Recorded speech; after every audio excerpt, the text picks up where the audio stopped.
Shalom Bapak Ibu Saudari, kita akan lanjutkan ya, kita ini bagaimana dipanggil untuk menjadi grace lover, bukan grace abuser ya, grace abuser harus kita jauhi. Tetapi dalam diri kita sebagai manusia kadang-kadang memang ada kalau orang Semarang bilang cari enaknya begitu. Setelah kita menjadi anak Tuhan itu kan enaknya apa? Yang namanya anak, saudara, salah-salah pasti dimaafkan kan begitu ya. Dan saya tidak ingin kita menjadi terlalu keras pada diri sendiri, sebab itu juga ada kelompok Kristen yang terlalu keras pada diri sendiri sehingga akhirnya mereka selalu hidup dalam dakwaan dan tuduhan ketika ada ketidaksempurnaan yang dia buat, yang dia lakukan, dia begitu down, sedih. Tidak demikian, saudaraku. Mari kita menjalani kehidupan dengan sukacita sebagai orang-orang merdeka karena kita telah ditebus dan kita hidup dalam kasih karunia. Itu yang disebutkan from grace to grace ya. Nah, tapi kita sudah belajar hidup dalam grace atau hidup dalam kasih karunia itu bisa disimpangkan oleh lawan kita, oleh iblis, menjadi grace abuser. Ya, jadi kita tidak mau jadi anak hilang, saudaraku ya. Ya meskipun kisah anak hilang itu akhirnya kembali, itu puji Tuhan. Tapi kita nggak mau, kita nggak mau. Kalau terlalu keras pada diri sendiri nanti jadi anak sulung. Itu juga bodoh, saudaraku. Marilah kita menjadi anak-anak Tuhan yang mengasihi kasih karunia dan kita hidup dalam sukacita. Nah, saudaraku, ada yang berpendapat Perjanjian Lama itu sudah nggak penting. Ya nanti dulu, kalau nggak ada Perjanjian Lama kan nggak ada Perjanjian Baru. Kita kedatangan Tuhan Yesus saja yang menubuatkan kan Perjanjian Lama semua. Kita belajar banyak hal di Perjanjian Baru harus dikaitkan dengan apa yang tertulis dalam Perjanjian Lama. Memang setelah Tuhan Yesus menyelesaikan karyanya di atas kayu salib, kita paham, terbuka bahwa kita tidak hidup di bawah hukum Taurat, tapi kita hidup di bawah hukum kasih karunia, ya, hukum roh. Ya, itu yang harus kita pahami, saudaraku.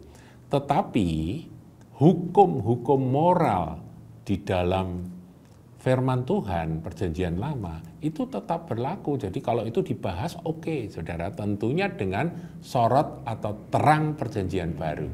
Nah kalau saudara baca di Perjanjian Baru, itu lebih dalam lagi Tuhan Yesus menguraikan akan apa yang tertulis di Perjanjian Lama. Kamu telah mendengar, mata ganti mata, gigi ganti gigi, tapi aku berkata kepadamu gitu ya, jangan engkau melawan orang yang memusuhi engkau, musuhmu, kasihilah akan musuhmu dan sebagainya. Itu kan Perjanjian Baru, saudaraku.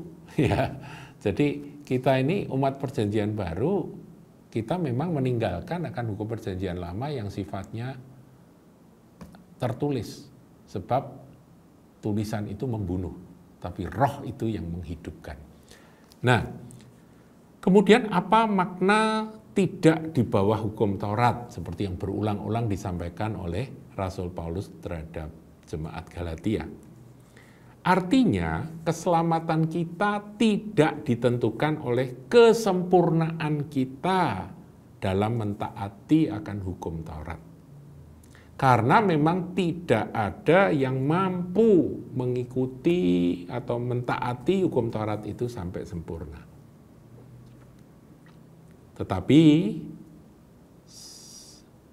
kita diselamatkan hanya karena penebusan yang dilakukan oleh Tuhan Yesus di kayu salib. Itu prinsipnya, saudaraku ya. Namun demikian, hukum-hukum moral, ya Perjanjian Baru itu kan ya ada hukum moralnya. Saudara, itu tetap kita kejar dan harus kita jadikan akan pedoman dalam kita menjalani hidup sementara di bumi ini. Itulah standar kebenaran. Jangan orang yang terlalu ngeroh berkata, aku dipimpin oleh roh. Terus kemudian tidak ada standar moralnya lagi. Nah itu bahaya, saudaraku. Sudah banyak ya, misalnya standar moral, hai suami kasihlah istrimu, itu kan tunggal lawan tunggal ya. Itu kemudian ada orang yang katanya dipimpin oleh roh, dia menceraikan istrinya, kemudian mau menikah lagi, dan sebagainya. Itu ada, itu tersesat, saudaraku, yang model begitu. Karena standar moralnya sudah nggak ada. Hanya karena dia memang sudah nggak suka sama istrinya, kemudian dia ada wanita lain yang lebih cocok, kemudian dia berpaling dan dia memakai ini hukum roh gitu. Bukan begitu, itu namanya grace abuser. Nah, saudaraku,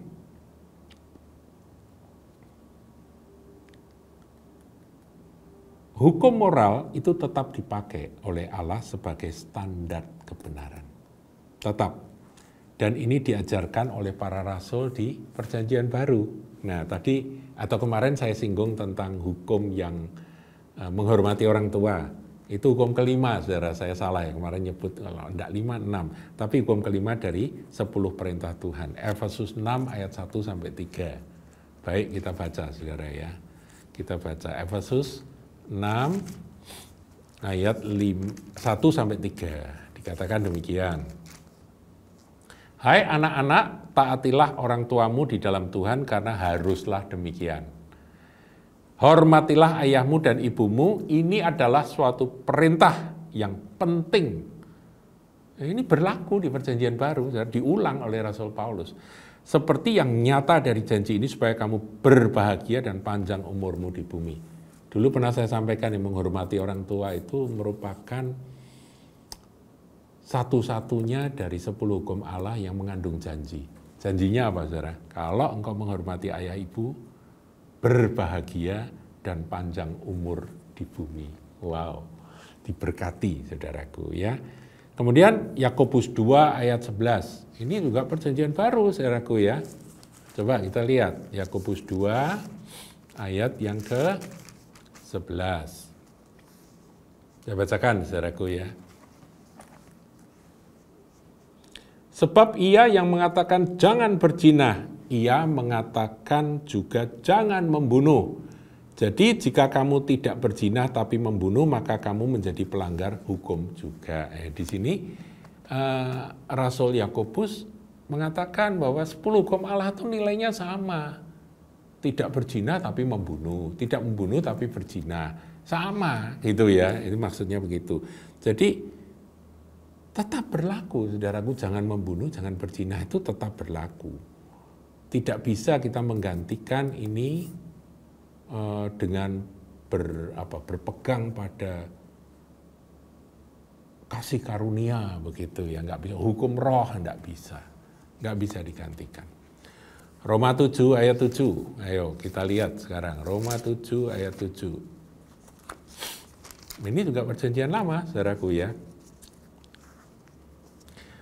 Jika demikian, apakah yang tidak kita katakan, apakah hukum Taurat itu dosa? Nah, saudara, saya ingin sampaikan hukum Taurat itu memang terbagi menjadi 2, yaitu hukum moral, ini 10 hukum Allah, kemudian peraturan-peraturan yang termasuk upacara-upacara, makanan yang boleh dimakan dan tidak dan sebagainya, yang ini memang tidak lagi berlaku. Tapi hukum moralnya tetap berlaku, saudaraku. Dan hukum moral ini oleh Rasul Paulus dikatakan ini, jangan ini, jangan ini, jangan ini, itu diringkas, kasihilah akan Allahmu ya. Jadi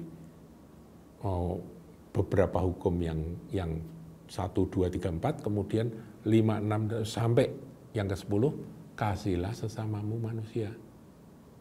Ngerti ya, saudaraku ya? Jadi memang kalau Tuhan katakan itu hukum kasih, tapi moralnya itu tidak boleh dihapus. Jadi demikian Roma 7 ayat 7, jika demikian apakah yang hendak kita katakan, apakah hukum Taurat itu dosa? Sekali-kali tidak, sebaliknya justru oleh hukum Taurat aku telah mengenal dosa. Karena aku tidak tahu apa itu keinginan kalau hukum Taurat tidak mengatakan jangan mengingini. Jadi Rasul Paulus menjelaskan bahwa hukum Taurat itu bukan dosa. Hukum Taurat itu penuntun untuk kita mengenal mana yang tidak berkenan pada Tuhan.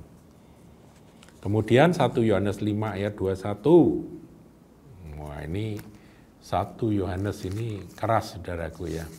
Coba kita lihat. Yohanes kan rasul kasih, tapi di sini dia tegas. 1 Yohanes 5 ayat 21.